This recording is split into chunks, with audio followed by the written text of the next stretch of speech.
qui ne va pas vous faire de philosophie, je crois, qui va vous parler de la réalité. Monsieur Chouet qui vient d'écrire un article publié dans la revue Marine sous le titre « Afghanistan, le désert des Tartares ». Article à lire. Hein. Point d'interrogation. Et avec un point d'interrogation, oui. Bien. Ensuite, après avoir écouté des points de vue de terrain, nous écouterons Monsieur Filiu, Jean-Pierre Filiu, qui est diplomate, actuellement professeur à sciences politiques et qui est invité à l'université de Georgetown aux États-Unis. Lui a publié plusieurs livres sur Al-Qaïda. Je vous donne le titre du dernier qui s'appelle « Les 9 vies d'Al-Qaïda » et qui se lit presque comme un roman. Enfin,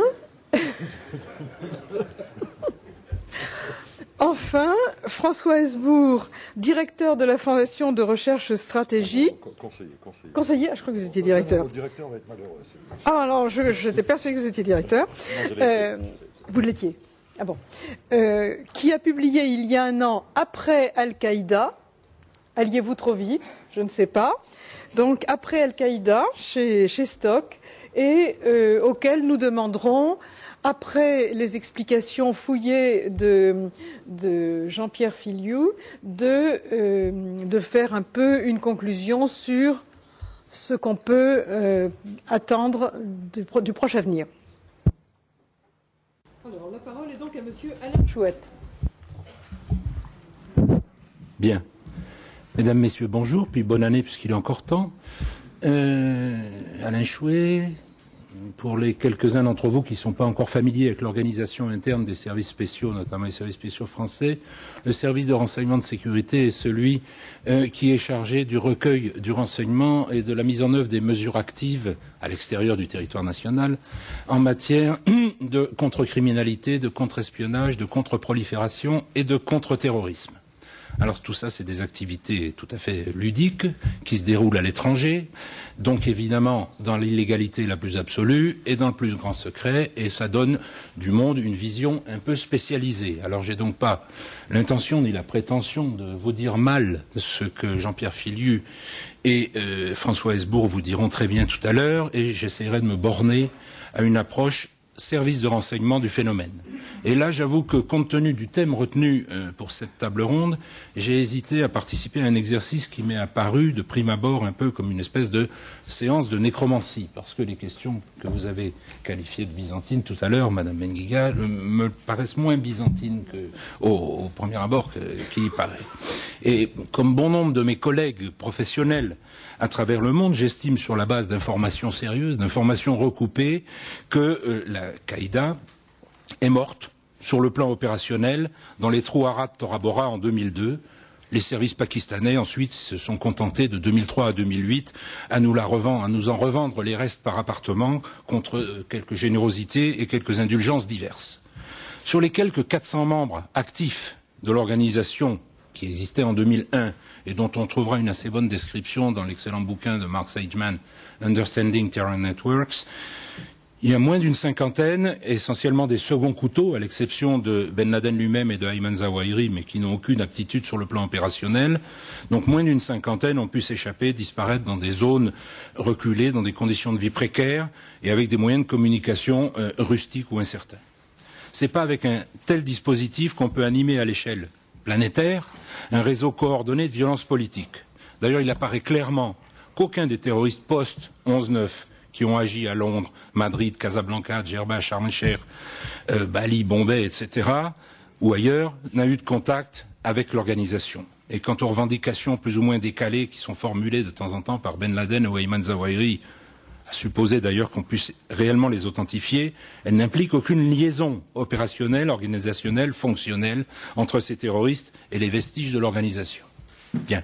Toutefois, je suis bien obligé, comme tout le monde, de constater qu'à force de l'invoquer à tout propos, et souvent hors de propos, dès qu'un acte de violence est commis par un musulman, ou quand un musulman se trouve au mauvais endroit et au mauvais moment, comme dans l'histoire de l'usine AZF à Toulouse, ou même quand il n'y a pas de musulmans du tout, comme les attaques à l'anthrax aux États-Unis, À force de l'invoquer en permanence, un certain nombre de médias réducteurs et quelques soi-disant experts de part et d'autre de l'Atlantique ont fini non pas par la ressusciter, mais par la transformer en une espèce d'Amédée d'Eugène Ionesco, ce mort dont le cadavre ne cesse de grandir et d'occulter la réalité et dont on ne sait pas comment s'en débarrasser.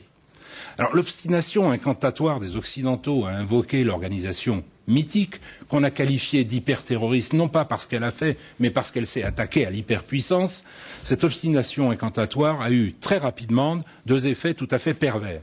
Premier effet, tout contestataire violent dans le monde musulman, qu'il soit politique ou de droit commun, quelles que soient ses motivations, a vite compris qu'il devait se réclamer de l'Al-Qaïda s'il voulait être pris au sérieux, s'il voulait entourer son action d'une légitimité reconnue par les autres, et s'il voulait donner à son action un retentissement international. Parallèlement à ça, tous les régimes du monde musulman, et ils ne sont pas tous vertueux, nous le savons, ont bien compris qu'ils avaient tout intérêt à faire passer leurs opposants et leurs contestataires, quels qu'ils soient, pour des membres de l'organisation de Ben Laden, s'ils voulaient pouvoir les réprimer tranquillement, et même, si possible, avec l'assistance des Occidentaux.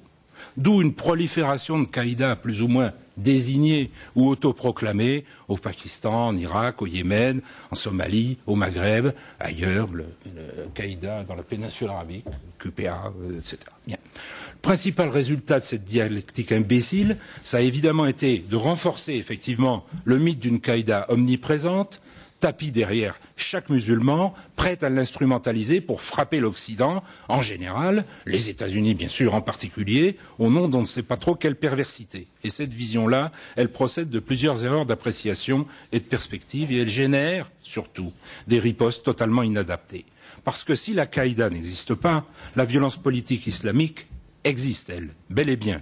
Et l'Occident n'en est qu'une victime indirecte et collatérale. Les idéologues de la violence islamique ne sont pas des fous de Dieu. Ce sont des gens qui ont des objectifs précis. Et leur objectif, ce n'est pas d'islamiser le monde, c'est de prendre le pouvoir et les richesses qui y sont liées dans le monde musulman sans que l'Occident intervienne. Un peu suivant la même démarche qu'avait suivi à son époque le frère Hassan Tourabi au Soudan. Alors même si l'amour-propre des Occidentaux doit en souffrir, il faut répéter sans cesse que les principales, les plus nombreuses et les premières victimes de la violence islamique sont les musulmans. L'épicentre de cette violence islamiste, elle est ni en Afghanistan, ni en Irak. Il est en Arabie saoudite. C'est d'ailleurs ce pays que visait d'abord le manifeste contre les juifs et les croisés, qui a été un peu le texte, à la fin des années 90, le texte fondateur de l'organisation de Ben Laden. Et ce manifeste visait la famille royale saoudienne bien avant les juifs et les croisés. Et c'est aussi ce pays qui, comme le note à juste titre notre ami Antoine Sfer, est le seul au monde à porter un nom de famille. Toute proportion gardée, l'Arabie saoudite, à mes yeux, se trouve dans une situation un peu comparable à celle de la France du premier semestre 1789. Il y a une famille qui s'est installée au pouvoir en 1926 en établissant sa légitimité sur une base religieuse et en usurpant la garde des lieux saints de l'islam à ses titulaires historiques qui étaient la famille des Hachémites. Cette famille, les Saouds, composée aujourd'hui d'à peu près 3000 princes, exerce sans partage la totalité du pouvoir et accapare la totalité d'une rente astronomique provenant de l'exploitation du plus riche sous-sol du monde en hydrocarbures. Afin de conserver sa légitimité face à toute forme de contestation, la famille saoude a fermé la voie à toute forme d'expression démocratique ou pluraliste. Elle pratique, elle répand une interprétation de l'islam la plus fondamentaliste possible pour se mettre à l'abri de toute forme de surenchère dans ce domaine. La famille saoudienne est un peu comme l'Union soviétique. L'Union soviétique ne voulait pas d'ennemis ou de surenchère à gauche. La famille saoudienne ne veut pas de surenchère en islam. Seulement, avec le temps, les retombées de la rente hydrocarbures ont tout de même donné naissance à diverses formes de commerce, d'industrie, auxquelles les princes, comme tous les princes, ne sauraient évidemment toucher sans déroger, et qu'ils ont concédé, moyennant participation aux bénéfices, à des entrepreneurs roturiers, majoritairement issus de pays voisins, de pays étrangers, évidemment musulmans, principalement des Yéménites, et dans une aussi assez large mesure des Levantins, Syriens, Libanais, Palestiniens, plus quelques autres. Et alors que l'avenir du pétrole s'annonce incertain, Ces entrepreneurs font observer, pensez à juste titre, comme les bourgeois du tiers-État en 1789, que c'est eux qui font tourner la boutique et qui préparent l'avenir du pays. Et que dans ces conditions, ce serait que justice qu'on leur concède, on les associe sous une forme ou une autre à l'exercice du pouvoir ou à la gestion d'une rente que la famille régnante, je vous le rappelle, jusqu'à une date récente, le plus légalement du monde, assimilait à sa cassette personnelle. Problème, c'est comment faire passer ce type de revendication dans un pays où toute forme d'expression pluraliste est exclue par définition. Quelle légitimité peut-on opposer à un pouvoir qui se réclame de l'adoubement divin? Quelle pression exercer sur un régime familial qui bénéficie à titre personnel depuis 1945, suite au pacte de Quincy conclu à titre personnel entre le vieux Ibn Saoud et le président Roosevelt, qui bénéficie de la protection politique et militaire de l'hyperpuissance américaine en échange du monopole sur l'exploitation des hydrocarbures. À l'évidence, les contestataires de cette théocratie-là n'ont comme recours qu'un mélange plus ou moins dosé de violence révolutionnaire et de surenchère fondamentaliste. On ne peut pas aller à gauche, on est obligé d'aller qu'à droite. Exercer à l'encontre du pouvoir et bien sûr de ses protecteurs extérieurs, parce que s'il n'y a pas les protecteurs extérieurs, le pouvoir s'écroule. Et c'est donc pas un hasard si on trouve parmi les activistes islamistes les plus violents un nombre significatif d'enfants de cette bourgeoisie qui sont privés de tout droit politique, mais sûrement pas ni de moyens, ni d'idées. Et Oussama Ben Laden en fait partie. Il est au nombre de ceux-là. Il s'est trouvé propulsé dans le champ de la violence, de l'intégrisme, par les nobles séoudiens qui trouvaient expédient de faire défendre les intérêts extérieurs du royaume par les enfants de leurs valets plutôt que par les leurs. Ça, c'est l'erreur classique des parvenus. Alors, et au gré de leurs picaresques aventures, nos jeunes gens, nos fils de bourgeois, ont fait de mauvaises rencontres, ils ont subi de mauvaises influences et ils sont revenus sur le terrain pour mordre la main de leur maître. C'est ainsi que s'est engagée dès le milieu des années 80 une surenchère permanente au fondamentalisme religieux et au contrôle de l'islam mondial entre la famille Saoud et ses rivaux ou ses opposants à l'intérieur comme à l'extérieur. La rivalité chiite, sunnite, Iran, la rivalité de légitimité Iran-Arabie a été pour beaucoup dans l'élévation du niveau du fondamentalisme musulman. Cette surenchère s'est essentiellement traduite, faute de ressources humaines, faute de savoir-faire en matière d'action extérieure, par le seul moyen qui ne manque pas en Arabie, l'argent. C'est des fonds qui sont distribués de façon souvent inconsidérée dans l'ensemble du monde musulman et des communautés émigrées, qui ont évidemment fini dans l'escarcelle de ceux qui pouvaient s'en servir, c'est-à-dire de la seule organisation islamiste internationale à peu près structurée, bien structurée, qui est l'Association des frères musulmans et surtout sa branche transgressive, sa branche violente, son émanation violente que sont les Jama'a Islamiyya, les groupes islamiques, dont la Qaïda de Ben Laden n'était à mon sens que l'une des nombreuses manifestations. Et de fait, partout où la violence djihadiste s'exprime, c'est toujours évidemment dans les zones les plus fragilisées du monde musulman et de ses communautés immigrées, sa genèse repose toujours sur la même logique ternaire. Premier élément, une surenchère idéologique et financière du régime séoudien et de ses opposants locaux ou de ses rivaux. Deuxième élément, une forte implantation locale de l'Association des frères musulmans ou de ses émanations que sont les Jama'a Islamiyya, qui profitent des surenchères et qui surfent habilement sur toutes les contradictions politiques, économiques, sociales, pour dresser les masses contre les pouvoirs locaux et pour dissuader l'Occident de se porter à leur secours ou d'intervenir. Il faut rendre, pour être tranquille chez soi, il faut rendre le monde musulman haineux et haïssable.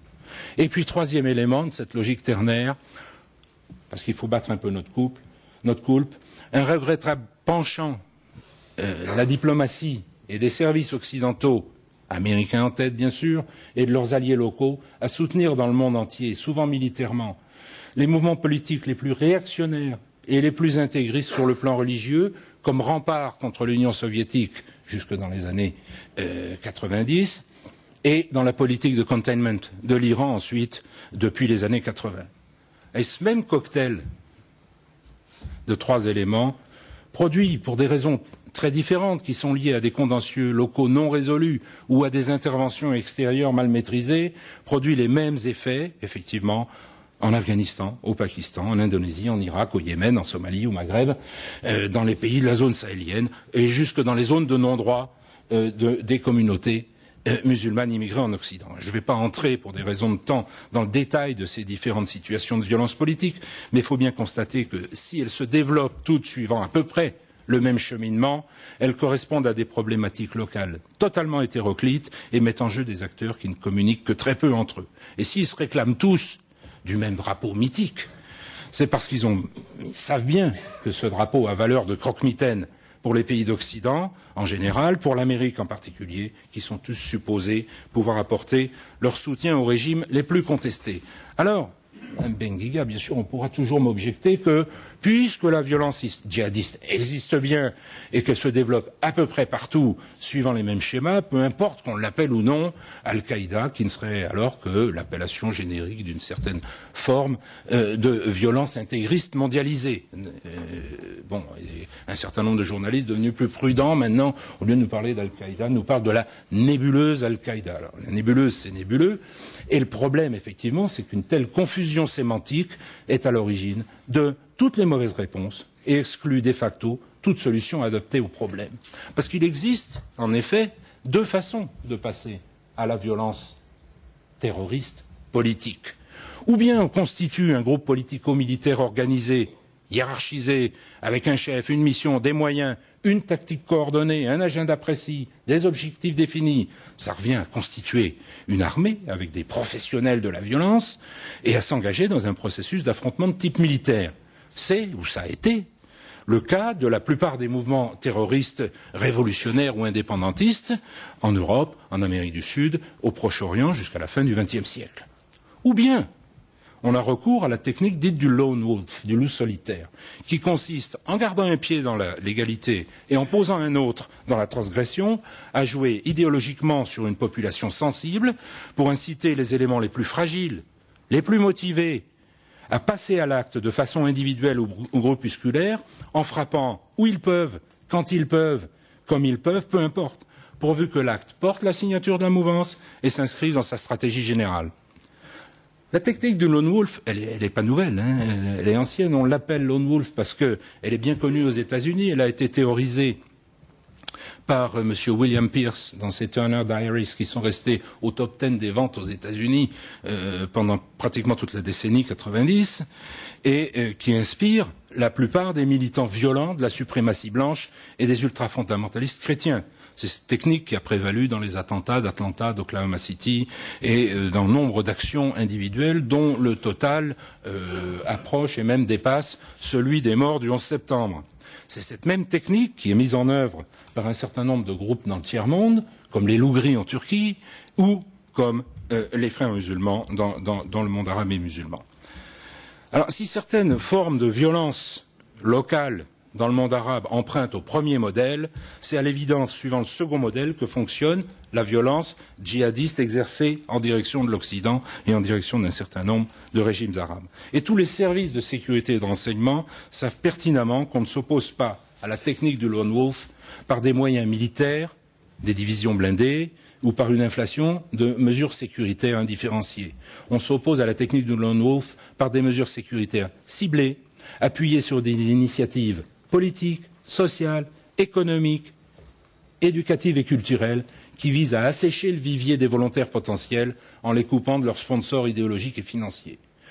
Non seulement, et là je vous renvoie à différents rapports du Trésor américain, rien de sérieux n'a été entrepris pour tenter d'enrayer le substrat financier, et encore moins le substrat idéologique de la violence djihadiste, mais en désignant la Qaïda comme l'ennemi permanent contre lequel il faut mener une croisade par des voies militaires et sécuritaires totalement inadaptées à sa forme réelle, on a pris une mitrailleuse pour tuer un moustique. Alors évidemment, on a raté le moustique, mais les dégâts collatéraux sont patents, comme on peut le constater au quotidien, en Irak, en Afghanistan, en Somalie, au Yémen.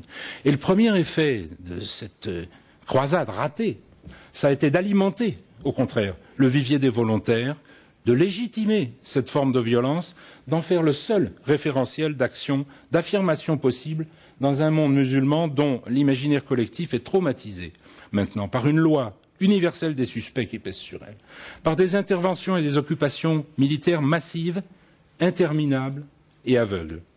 Depuis 9 ans, l'Occident frappe sans grand discernement en Irak, en Afghanistan, dans les zones tribales du Pakistan, en Somalie, en Palestine bien sûr. On se propose maintenant d'intervenir au Yémen, et puis pourquoi pas pendant qu'on y est en Iran, mais aux yeux des musulmans, Ben Laden court toujours au nez et à la barbe de la plus puissante armée du monde, et le régime islamiste d'Arabie saoudite reste sous la protection absolue de l'Amérique. Alors pour conclure, et essayer d'apporter mon élément de réponse à cette table ronde, où en est Al-Qaïda? L'Al-Qaïda, elle est morte entre 2002 et 2004. Mais avant de mourir, elle a été engrossée par les erreurs stratégiques de l'Occident et les calculs peu avisés d'un certain nombre de régimes de pays musulmans. Et elle a fait des petits. Alors le problème pour nous, c'est maintenant de savoir si nous referons avec ces rejetons malvenus les mêmes erreurs en alimentant un cycle indéfini de violence, ou si, pour garder la référence à UNESCO, nous saurons, avec nos partenaires arabes et musulmans, enrayer la prolifération des rhinocéros. Merci.